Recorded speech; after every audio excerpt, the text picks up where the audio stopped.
Salut tout le monde, c'est Kisma, j'espère que vous allez bien. On se retrouve aujourd'hui pour une nouvelle vidéo. Dans cette vidéo, beaucoup trop de choses à dire et beaucoup trop de choses négatives.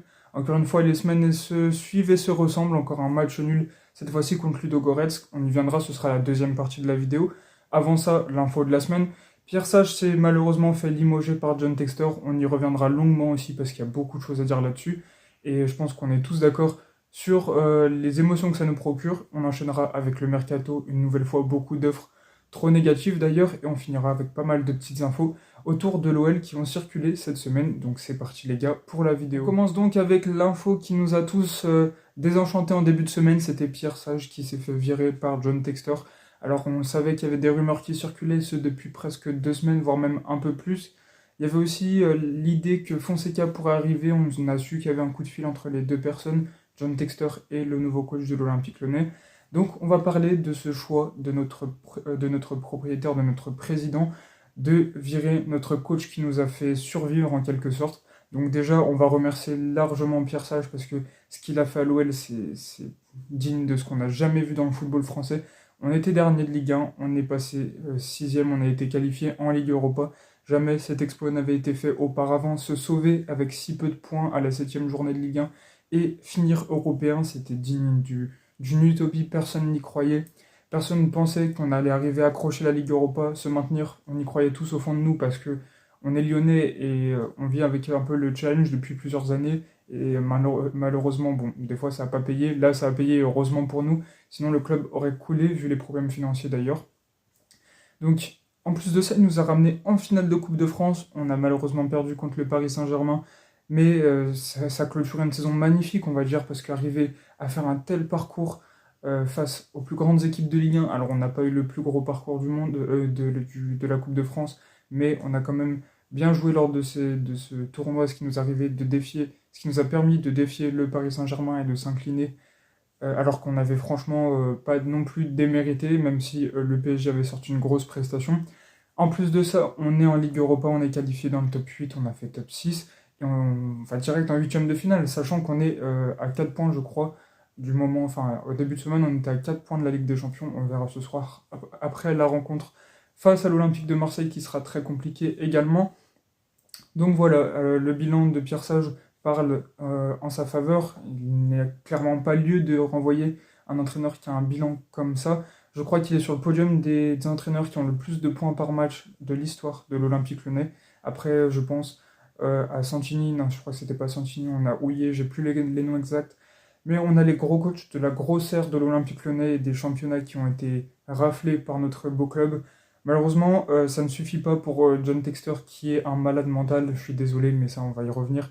Pourquoi l'a-t-il viré? Alors je pense, et c'est mon opinion avec ce que j'ai entendu également dans les médias, déjà il y a l'opportunité de marché, Fonseca très très bon coach, on ne nie pas, libre sur le marché après son départ du Milan AC. Donc forcément, on peut que être intéressé par un coach de cette envergure, Texter l'a été également, donc il en aurait profité de cette mauvaise phase sportive pour recruter un coach de cette prestance-là. Ensuite, je pense également qu'il y a un choix un peu politique. Je pense que Pierre Sage n'était pas du tout apprécié par John Texter.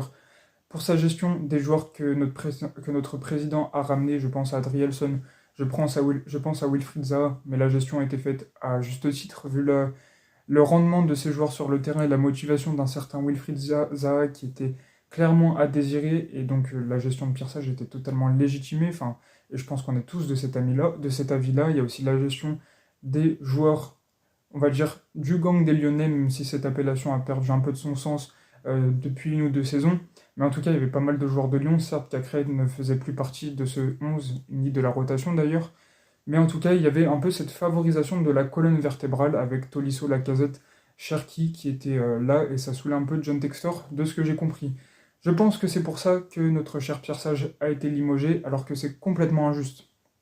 Le bilan, comme je l'ai dit, parle de lui-même. Ensuite, les qualités de cet entraîneur, on a vu une gestion exceptionnelle. Il arrive toujours à remobiliser les joueurs, sauf en période de mercato.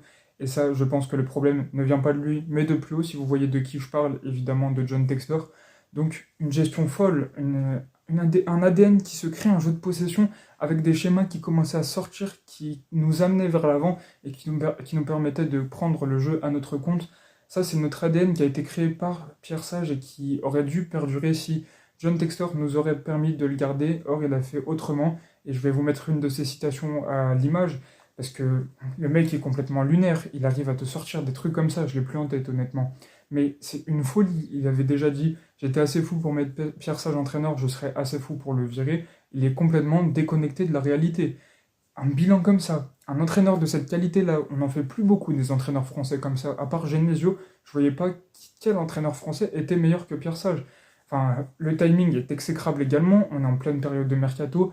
Chaque joueur se rattache à ce qu'ils ont, c'est-à-dire seulement Pierre Sage, parce que personne ne sait s'il sera là demain ou non. Donc forcément, arriver à leur enlever un taulier pareil pour mettre quelqu'un d'autre à la place, dans ce moment-là d'incompréhension totale, de phase de mauvais résultats en plein milieu de saison, alors que Fonseca ne pourra même pas recruter, enfin, ça n'a pas de sens et je ne sais pas comment il s'y est pris pour arriver à cette conclusion-là. Il paraît également un faux à prendre avec des passettes qu'il aurait viré avec un grand sourire, alors que Pierre Sage, logiquement, avait les larmes aux yeux, était bien triste, et on peut le comprendre. Mais en tout cas, les Bad Guns les Bad Guns ont mis des banderoles pour le soutenir, on a chanté à son honneur contre Ludogorets. En fait, il le mérite tellement. Pierre Sage, c'est un mec qui a toujours été vrai devant les caméras, qui était vrai devant le groupe, qui est simple, qui n'est pas du tout superficiel, qui n'est pas là pour jouer un rôle comme pourrait l'avoir José Mourinho à travers son caractère un peu explosif. Il est là, il est tranquille, il manage son équipe, il fait de mal à personne, il fait même le bien autour de lui et il arrive à satisfaire chaque Lyonnais. Et on était persuadé que c'était avec lui qu'on allait faire de grandes choses. Et ben non, il est viré, il est limogé, sans aucun remords de notre propriétaire. Et ça, on peut que en être dégoûté. Vraiment, merci beaucoup à Pierre Sage pour tout ce qu'il a fait. Personne d'autre n'aurait pu le faire. Je pense que oui, personne d'autre n'aurait réussi à faire ce que lui a fait. C'était quelque chose d'exceptionnel, une saison qui restera jamais aggravée dans la légende et dans l'histoire du football français de l'Olympique Lyonnais. On peut que s'incliner devant une prestation pareille de Pierre Sage. On espère qu'il reviendra à Lyon un jour. Je ne sais pas si ce sera possible. J'imagine que tant que Textor ne sera là, il n'aura pas envie d'y remettre les pieds. Et il a bien raison, malheureusement. Mais on espère qu'un jour, il redeviendra entraîneur de l'OL parce qu'il nous aura laissé un souvenir mémorable. Merci beaucoup, Pierre Sage. C'était mon petit speech à son sujet. Je pense que tout le monde est d'accord. S'il y en a qui ont des avis divergents, n'hésitez pas à me le dire. J'aimerais comprendre. Mais franchement, Pierre Sage était l'homme de la situation. Il nous aura tant fait rêver. Merci à lui et on va enchaîner avec le match contre Ludogorets. On enchaîne donc avec la Ligue Europa. D'ailleurs, Fonseca n'était pas sur le banc. Il va arriver contre l'Olympique de Marseille donc ce week-end. Il a dirigé sa première séance, il me semble, vendredi ou jeudi dans l'après-midi, je ne sais plus exactement.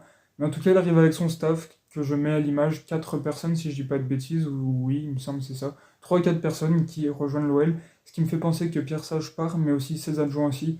Rémi Vercoutre, j'ai plus son nom, mais Alioui aussi l'adjoint. 2 personnes que j'aimais beaucoup dans le staff qui ont montré leur caractère et qui permettaient de garder un ADN lyonnais, notamment Rémi Vercoutre, auprès de cet effectif. Un ADN qui commence, j'ai l'impression, de plus en plus à disparaître. Lyon n'est plus une famille, c'est un simple club de foot aux allures d'entreprise.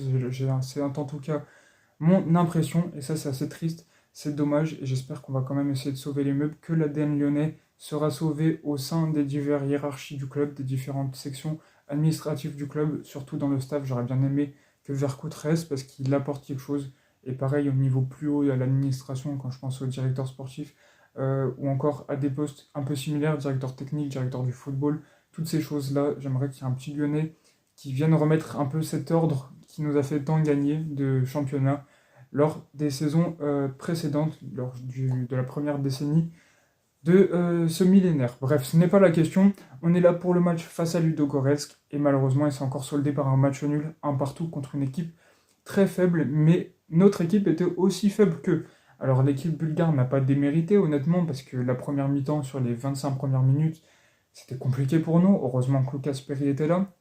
En défense, on faisait de notre mieux, mais ça restait assez compliqué, même si on a pu voir 2-3 belles choses de la part de Niakate. Galet-Tachar, il nous a fait du Galet-Tachar, mais il nous a pas fait encore de boulettes monumentales, et heureusement, mais en tout cas, c'est pas non plus la solidité qu'on attend.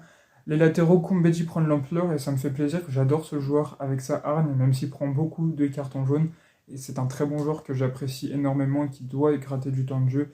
J'espère qu'il rentrera dans les plans de Paulo Fonseca. Bref, du coup, pour ce match, on n'a pas fait une prestation aboutie, je trouve, moins aboutie que les semaines précédentes en Ligue 1. C'était assez compliqué, on jouait statique alors que dès qu'on mettait une accélération, c'est là qu'on arrivait à percer leur défense. Ça jouait en bloc bas dans les phases de jeu défensif pour les Bulgares. Donc forcément, sinon on est statique, si on propose rien, ça va être compliqué.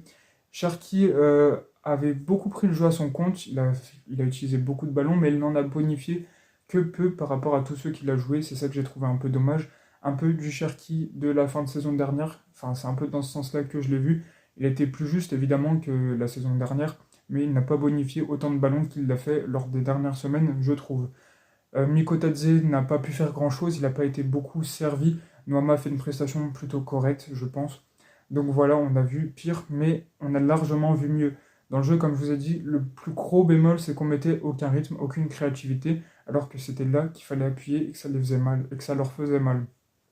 Je ne sais pas si l'absence de Pierre Sage sur le banc y était pour quelque chose, si on aurait gagné ce match avec Pierre Sage, en vue de la confiance actuelle des joueurs, on va dire un peu à cause de John Textor et ce mercato qui est anxieux d'une manière sur le groupe, enfin c'est un truc de fou.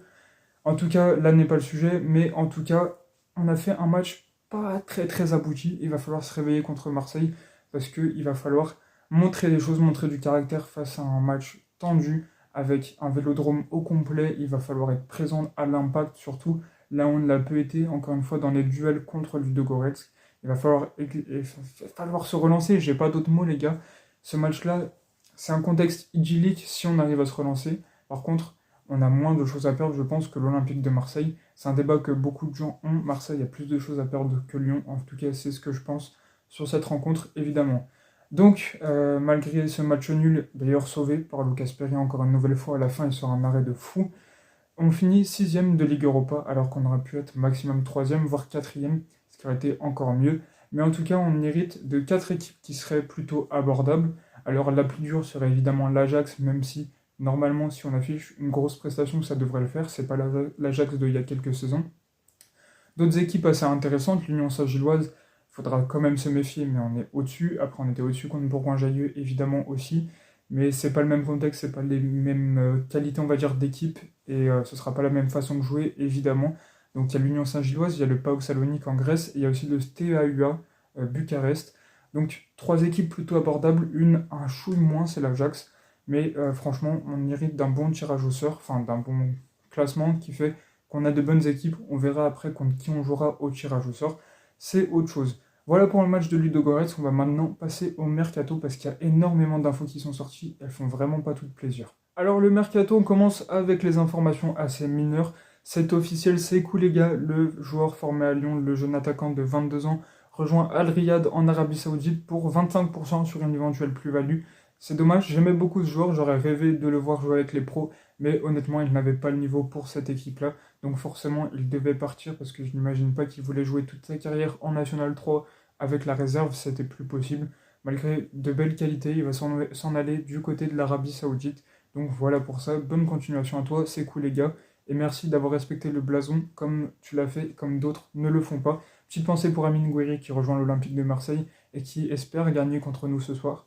En tout cas, j'espère que s'il joue, il sera accueilli de la bonne manière par des joueurs comme Tolisso, par exemple, qui peut lui lâcher un gros tacle derrière le genou.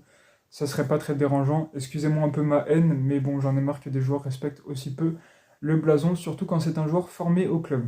Voilà pour cette petite info. On enchaîne une autre info mineure. Mohamed El Arouche, qui était parti du côté de Botafogo pour essayer de se relancer après une phase difficile personnellement pour lui. Il n'a pas réussi direct à s'intégrer dans sa nouvelle vie et je crois qu'il avait subi un cambriolage ou des violences, je ne sais plus exactement. Du coup, il a directement résilié son contrat à Botafogo et depuis, il était en pause, on va dire, quelques mois sabbatiques. Et là, il devrait s'engager du côté de Molenbeek. Textor lui permet de se relancer. Tant mieux pour lui, j'espère qu'il pourra enfin lancer sa carrière de la plus belle des façons car c'est un joueur qui a énormément de qualité, que j'aurais aimé voir aussi à l'Olympique Lyonnais. Malheureusement, ça s'est fait autrement. Peut-être qu'il reviendra un jour. On ne sait pas, on verra. Bon courage à toi, Mohamed El Arouche, et on te souhaite le meilleur pour ta carrière. On continue avec d'autres informations. Une sur Sal Koumbedji également. Alors, je veux le voir rester, mais il paraît que Bologne est intéressé par le profil de notre jeune latéral droit. Je peux comprendre, c'est un joueur qui a du punch, qui a de l'agressivité, de la grinta, comme il n'y en a pas beaucoup, en tout cas formé en France. Mais franchement, Sal Koumbedji, ce serait un bon coup pour Bologne, mais j'aimerais qu'il reste, je vous l'ai dit. J'adore ce joueur, je pense qui pourrait s'imposer à Lyon dans les prochaines années. En tout cas, je lui souhaite et j'espère le voir rester. Pour le moment, pas d'offre, juste des renseignements pris. Donc, je pense pas que ça se ferait dans ce mercato. En tout cas, ce serait assez surprenant si c'est le cas. On va passer maintenant aux infos Ryan Cherki, parce que oh là là, en ce moment ça arrête pas Ryan Cherki, je suis un peu choqué du nombre d'infos qui sortent et j'espère qu'on le gardera. Alors en début de semaine, il paraît que Textor aurait refusé une offre de 20 millions d'euros de l'Atalanta. Il paraît en même temps, comme je l'ai dit la semaine dernière, qu'il y a un accord verbal entre le propriétaire de l'OL et notre milieu offensif sur un transfert cet hiver à hauteur de 22,5 millions d'euros, ce qui est rien pour, pour les qualités de Ryan Cherki, pour tout ce qu'il est capable de faire, ce qu'il est capable de montrer. Quand tu vois que Barcola est parti à 50 millions, si je dis pas de bêtises, un truc comme ça, enfin ça n'a aucun sens de laisser Cherki pour 22,5 millions, ça a vraiment pas d'utilité concrète, ce serait même trop peu payé, et je comprends pas comment ce serait possible qu'ils partent pour ça, et comment il y a eu un accord à ce montant-là. Donc il paraît que Dortmund est revenu à la charge, et qu'il pourrait réaliser le gros coup de s'attirer les faveurs de Ryan Cherki d'ici la fin du mercato, après-demain ou demain, je ne sais plus exactement. Mais en tout cas, ça va être compliqué pour eux parce qu'il leur reste peu de temps, certes, mais il paraît que Ryan Cherki leur a donné son accord et que les négociations se passent entre Dortmund et l'Olympique Lyonnais. Alors, Textor a démenti les informations, comme il l'avait fait précédemment pour d'autres joueurs qui sont partis. Je pense à Loukeba, on espère que ce ne sera pas le même scénario. Je veux conserver Cherki jusqu'à la fin de la saison, ce serait l'idéal, on va dire, parce qu'il a tellement de talent, tellement de potentiel, puis il a fait du bon jusqu'à présent. On aimerait le voir continuer. Et je pense qu'on ne peut plus se permettre de vendre parce qu'on a trop vendu, qu'on ne peut pas recruter. Et que si on veut être performant en Ligue Europa et en Ligue 1, si on veut se qualifier en Ligue des Champions, il va falloir qu'on ait du monde. Et si on n'a plus qu'un milieu offensif en la présence de Thiago Almada et Cherki qui ne pourra plus être positionné en ailier s'il n'est pas là, ça va être très faible. Et franchement, l'effectif lyonnais qui est passé de au moins 50 attaquants, j'exagère évidemment, à 4 attaquants, dont seulement 2 ailiers. Ça serait assez compliqué à ce niveau-là, donc il faut forcément qu'on garde Ryan Cherki. Le vendre, ça serait inimaginable, même si Textor doit nous montrer qu'il n'a pas de valeur, comme on l'a déjà vu avec le limogeage de Pierre Sage, on ne serait pas surpris s'il ne respectait pas l'accord verbal entre lui et Cherki. Or, ça serait pas plus mal pour nos supporters lyonnais, même si Cherki voudrait très sûrement autre chose. Il voulait partir au PSG, il veut sans doute encore partir, mais j'espère qu'il finira la saison avec nous. Ça devient essentiel pour que le club arrive à performer lors de cette deuxième partie d'exercice. Dernière petite info mercato qui n'est pas très très sympa non plus. Saïd Benrahma part en prêt avec option d'achat obligatoire, enfin je vais y revenir, au club de Néon, club de deuxième division saoudienne. L'option d'achat devient obligatoire si le club monte en D1, pas si le club en D1, c'est pas français du tout. Bref, seulement si le club monte en D1, ils sont actuellement premiers de deuxième division saoudienne, donc un transfert, enfin une option d'achat obligatoire qui serait de 12 millions plus 3 de bonus, autour de 15 millions, on l'avait acheté 14 si je dis pas de bêtises. Donc en termes comptables, certes on s'y retrouve, mais là pareil on n'a plus d'ailier. Cherki, si on part du principe que c'est un milieu offensif, il nous reste 2 ailiers qui sont Fofana et Noama. D'ailleurs Fofana sera forfait, on y reviendra également. Donc il ne nous resterait que Noama et Fofana qui seraient titulaires. On peut mettre Cherki en ailier, on l'a déjà vu, il fait 2-3 belles choses.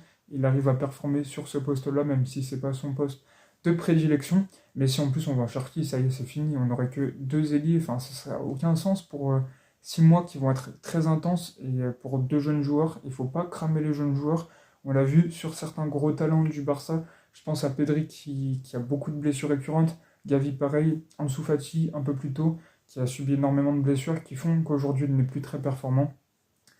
Bref, du coup, il ne faut pas qu'on crame nos joueurs, et c'est pour ça qu'il faut qu'on garde des ailiers remplaçants. Il y a Molébé qui peut jouer sur un ailier, enfin qui peut jouer en ailier, il le fait souvent avec la réserve, certes, mais je pense pas qu'il ait le niveau pour la Ligue Europa, pour la phase finale de Ligue Europa, ou pour les matchs du sprint final de Ligue 1, c'est encore trop tôt, il est trop jeune, et évidemment qu'il a peu d'expérience, il a eu que 2-3 apparitions, donc ce serait compliqué de le laisser jouer ces matchs, forcément on ne doit plus vendre, et j'aurais préféré garder Benrahma, parce que je pense qu'il peut nous apporter beaucoup de choses, même en tant que remplaçant, et certes il n'a pas fait de match exceptionnel à Lyon, mais en tout cas je pense qu'il aurait servi au moins jusqu'à la fin de la saison, et voilà, c'est tout pour le mercato, c'est tout pour ces infos qui ne nous ont pas fait plaisir dans l'ensemble.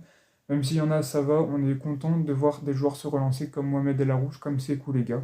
Mais en tout cas, voilà pour le mercato. On va passer à la fin de la vidéo avec pas mal de petites infos assez importantes qui ont circulé ces temps-ci et qui font plus plaisir que le mercato en vrai. Honnêtement, c'est parti pour la suite et la fin de la vidéo. 5 belles infos pour finir la vidéo. On commence avec une qui est moins belle que les autres, c'est Textor, une nouvelle fois, qui décidément en ce moment casse les couilles à tous les Lyonnais, désolé de la vulgarité.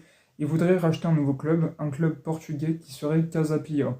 C'est un club de première division et il l'acquérait, ça se dit, il l'acquérait, dans le but de créer une passerelle entre le Brésil et l'Europe pour éviter qu'ils se retrouvent directement à l'Olympique Lyonnais, enfin du moins les joueurs de Botafogo, ce qui serait pas forcément facile au début pour l'adaptation et tout, et ça on comprend. Mais c'est pas le moment, mon cher John Texter, de racheter un nouveau club, encore moins dans notre galère financière énorme dans laquelle nous sommes, et dans ce contexte de pression qu'il y a autour de notre club et autour de lui. Évidemment que c'est pas le bon moment, et j'espère qu'il fera pas ces transactions tout de suite.